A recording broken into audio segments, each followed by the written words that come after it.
decades ago. I don't remember exactly when I was launched into space. I don't remember exactly why, but what I do remember is that I bought a box full of the best pop culture films and shows. The first week in space was great. But it all went downhill when I went to dump my waste into space. I made a mistake and pressed the wrong button and opened the door to storage room A. My VHS box was launched into space. I went insane due to lack of entertainment and became the Contrarian. Decades later, my ship crashed onto Earth, and I finally got a chance to watch my favorite VHS tapes. When I was done, I was excited to learn that all of my favorite films have had sequels and spin-offs. Little did I know, I was about to go insane again.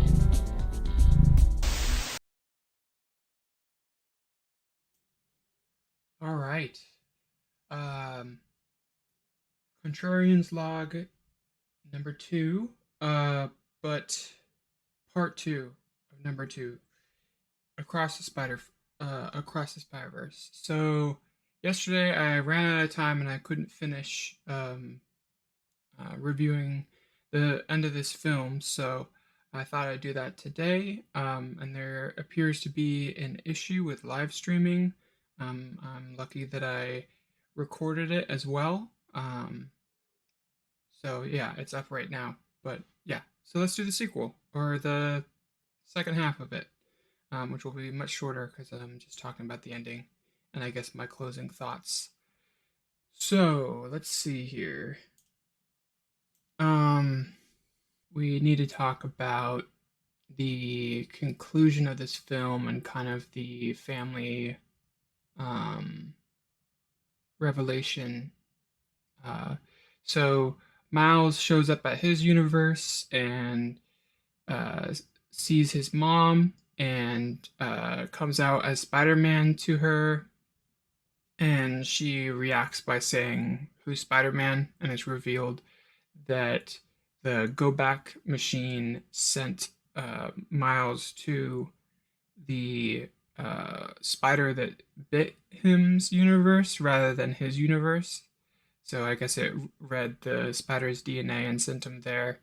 Um, so yeah, uh, so he's in the wrong universe, and his uncle Aaron comes in, um, and it's revealed that um, this was the universe that Miles was supposed to become Spider-Man, but without Spider-Man in this universe, like crime is rampant and everything. And the Miles Morales of this universe is the Prowler, because his uncle didn't die and his dad did die. So yeah, that's the big reveal um, of this movie. But the way I feel about it is, I feel like this aspect of it is really, really strong, and the uh, the part of the villain backstory is really strong, and I wish they just did that. I wish they just took the villain's spot backstory and development and the family oh my gosh, why do I keep using words that are hard to say? Um, the family reveal at the end. Those are the two strong things. But the canon event, which they spend way too much time on, um, and also damages the entire Spider-Man franchise. Um, they should have never touched that. They should have left that out. And I was listening back to the first half of this podcast, and I wanted to go into further detail about the Uncle Ben death thing mattering. Uncle Ben uh, dies because of Peter Parker's decision to let the criminal walk by, and um, and alternate universes kind of exist because it's based off of, like, it's an identical universe, except for one small detail is different, and then because of that detail, there's like a butterfly effect that makes everything a little bit different.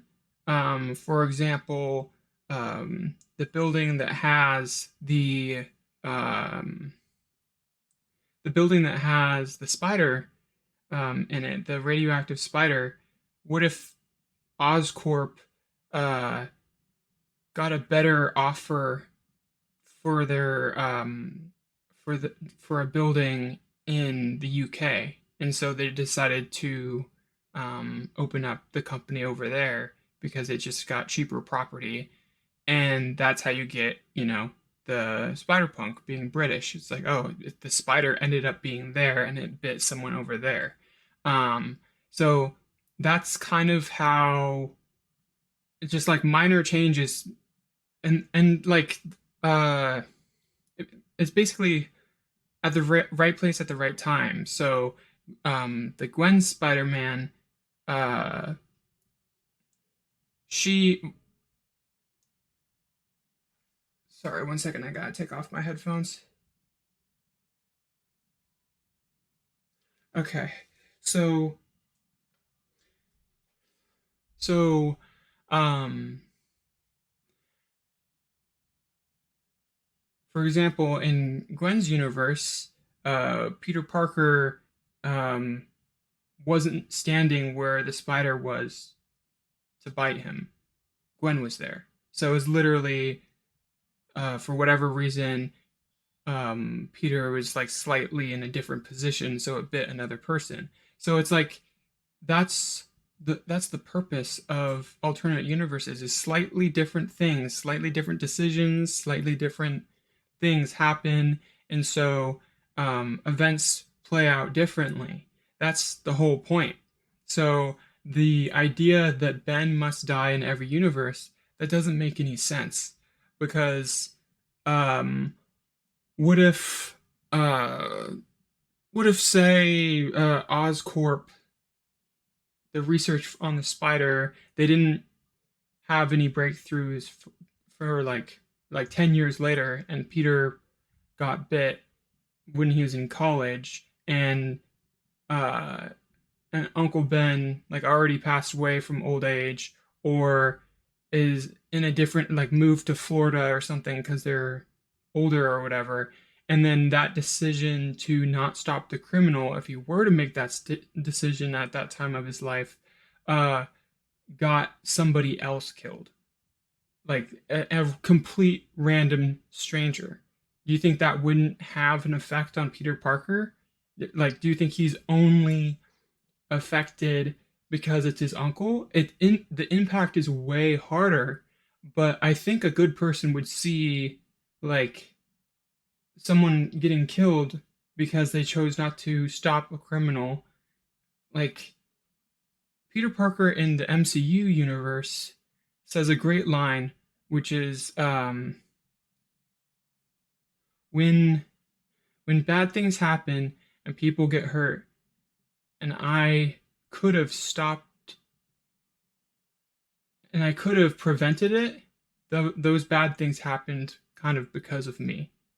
So it's just like having the power to stop things but choosing not to, is like the choice of inaction is also a choice. So anyway, that's how I feel about it. It's like it doesn't have to be Ben every time, because it wasn't Ben in in um No Way Home. It wasn't Ben in No Way Home. It was Aunt May, but the effect was the same. It could have been a total stranger, and yes, it keeps happening, not because it's destiny, but that's just the world that he's in. He's having to deal with criminals and psychopaths. Like, that's just the world Spider-Man is in. So, just yeah. So anyway, that's my thoughts about the Uncle Ben thing being kind of ridiculous, and it's all about, like, you don't want to make any decisions that remove agency from your characters, especially like your main character or any character. You don't want to, like, here are things that always that is lazy story is this is lazy writing in my opinion. Anything that has to do with luck, like you can have some luck that is like around the inciting incident, or not inciting incident, the what's it called? Like the big there's a writing term that I'm not thinking of. Anyway, there's a term that is it's like the thing that happens that starts the story. Like that can kind of be a luck thing, but the more you have luck, and luck happens in real life, but more you have luck popping up, especially um, when the characters are in a pickle, like it just ruins the film because it gets rid of agency and it yeah, and I mentioned before how like fate and destiny is something that is a crutch for writers, I feel, and I think it's not it when you have destiny, luck, or fate in your story, like try redrafting it and try making it events happen because of people's decisions or people's reaction to certain events rather than um uh yeah, some magical uh you don't want your characters on like a train track where they're destined for something because that's really boring. Um but but yeah, the idea, and that's why the yeah, like so I even don't like, even the part of the film that I do like where the spider was brought into the wrong dimension and bit the wrong person. um I don't like the idea as like, oh, it was meant to bite. You're an anomaly because it was meant to bite this other person. Like I don't like, yeah, it's another place of destiny. I still like the idea of like, oh, if it were in this universe, it would have bitten this character, but instead it was brought into this universe. But there's no like it was meant, it was supposed to. It's like no, it was gonna, but I didn't. So, and also like the there's a scene where Miguel is telling Miles about uh how he's an anomaly, like the original anomaly, and that he wasn't supposed to get bit. And like he's like yelling and screaming, and he's like his like mouth is like right next to his ear, and he's like screaming at the top of his lungs. And I was just watching it, and it's just really cringy because Miles is 15 and this guy's like 35, maybe 40. It's just really, it's just like an image. It's just like, oh, this is so like it's just character that only has one emotional capacity, and he's just screaming BS in this character's ear, and it's just like, and on every level, it was uncomfortable and wrong, and yeah. Anyway, so I guess it's supposed to be like menacing, but it was just like this is so weird. Um, and I'm afraid like that there's hints that this character is kind of like a vampire, and he's like putting injections in himself to stave that off. I'm afraid in the sequel movie, and that was another problem is since they wasted so much time on the stupid canon event thing, they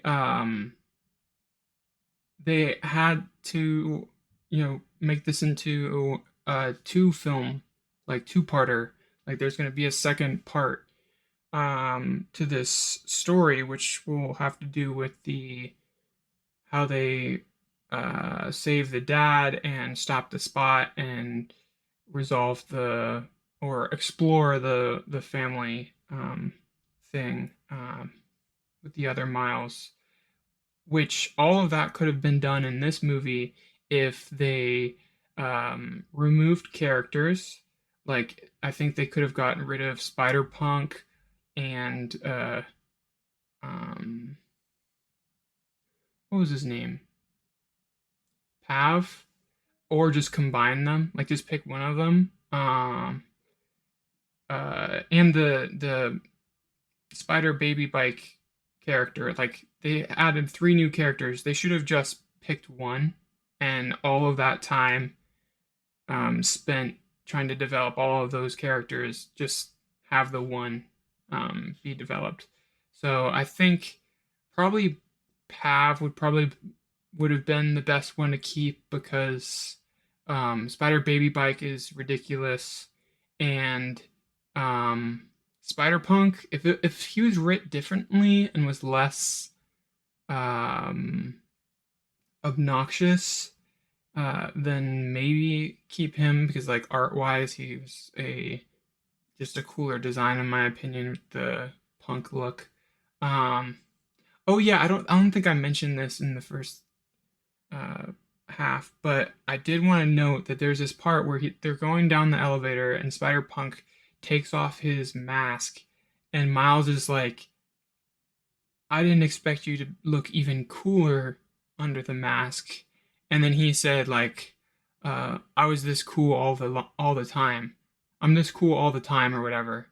And I'm like, yeah, yeah, cool characters call themselves cool. That's that's every cool character has always been, just like I'm cool, right? Like that's defines the cool characters that they label themselves as cool. They're like, yeah, I'm cool. I'm a cool guy. That's the number one thing that makes you uncool is saying or trying to be cool. Um, yeah, so that was very annoying. Um, but yeah, I just outside of the film, like I'm just not sure what this film is trying to do. Um, it seems like our culture nowadays it has like a subtraction mindset rather than an additive mindset, rather than a mindset of um, abundance. Like you can have. So anyway, because it feels like this movie is like, okay, we have all these new characters, we have Miles and all these other characters, and we want them to be accepted and loved by the audience. Um, but right now, everybody's a fan of Spider-Man as Peter Parker, and they've been fans of Spider-Man as Peter Parker since the freaking 60s. Like decades and decades of love for this character. And it's almost like they're like, well, we can't, by comparison, we can't have this character be all awesome in this movie. He would take away from how, like, these new characters that we're trying to develop and get people to like. So we need to purposefully write him worse. So, in by comparison, the other characters look awesome, but it has the reverse effect. This subtraction mindset of like this character needs to be good. This character needs to be worse so other characters can shine. It's a terrible, terrible mindset, and it's like it doesn't feel like it doesn't feel what's the word? It doesn't feel like the writers are doing this in an ignorant way. Like it doesn't feel like they don't know what they're doing. It feels like they know that they're gonna upset their fans. They know that they're gonna upset Peter Parker fans. Like and they just by writing the line, "This is bad parenting," and having Peter do the action anyway, is like looking the fan in the eye and saying like, I know what your criticism's going to be of him bringing his child into a fight. I know that you're going to think that that's irresponsible and that makes Peter a bad person. um but we're going to do it anyway, and it's going to be so blatant that the character himself is going to say the criticism that you guys are going to have. They preemptively knew what the criticism was going to be, and did it regardless. So I don't know what that is. I don't know why they did this. I don't know why they made Peter such a good character in the first film, and it elevated Miles and it elevated Peter, and you have the relationship which is so memorable. I don't know why you would throw that away. I'm sorry, 1 second. I gotta take a quick break. I'll be right back. All right. I'll probably cut that part out. But anyway, yeah. So it just feels like there's a almost like a virus in Hollywood, because I've seen this before. Like, this happens often where a film will be a explosive, massive hit. It will be incredible, and then the sequel happens, and if it feels like everything that made the film great, the first film great. Oh, my alarm's going off. Everything that made the first film great is absent in the second film, and there's just like a intention, like there's a plan, like we need like this and that, like for example the subtraction mindset of diminishing characters for the sake of other characters. Like, there's just a lot of that happening in films nowadays, and it's needs to stop, because it's not healthy for our culture to have this like whiplash of having to see these characters that have been around for a long time just being, if I almost feel like there's a resentment where they're like, we want to tell a Miles Morales story and we want to introduce these new characters, and we don't want to tell a story about Peter Parker because he's been in every single Spider-Man film. And then there's like a mandate from the studio of like, that's what puts butts in seats. You need Peter Parker in this movie. And then they do, but with resentment and frustration, and then assassinate his character because they don't want to have to tell a story, but they're forced to. But it's like, he wasn't in the film for like, he was like basically a cameo in this film. Like, truly, this film would have been like a million times better if he wasn't in this film. And also he has a newborn baby, so there can be like lip service for that. Just like someone mentioned, or Miles mentioned, like, is Peter B. Parker here? And then Gwen would be like, oh no, he just got he's just had a new daughter, and they're taking care of the daughter, and the daughter has Spider-Man powers, so she's a handful. And so it's like, okay, that makes sense that maybe he would be absent from the film, and then there'll be a flash forward when his daughter's like a teenager, and he's like old man Spider-Man or whatever. Like, he wasn't needed in this film. He just entered the film, got assassinated, and then left the film. So kind of a waste of time. Yeah, so those are my thoughts about the Spider-Verse. I can't I'm kind of hesitating to end this because I don't want to end it and then think of something that I wanted to say. Um, yeah. All right. Well, that'll do it. That's all I have to say. Thanks for watching, and please leave a comment of what movies you would like to see reviewed. Um, and yeah. All right. And please like and subscribe. All right. Bye.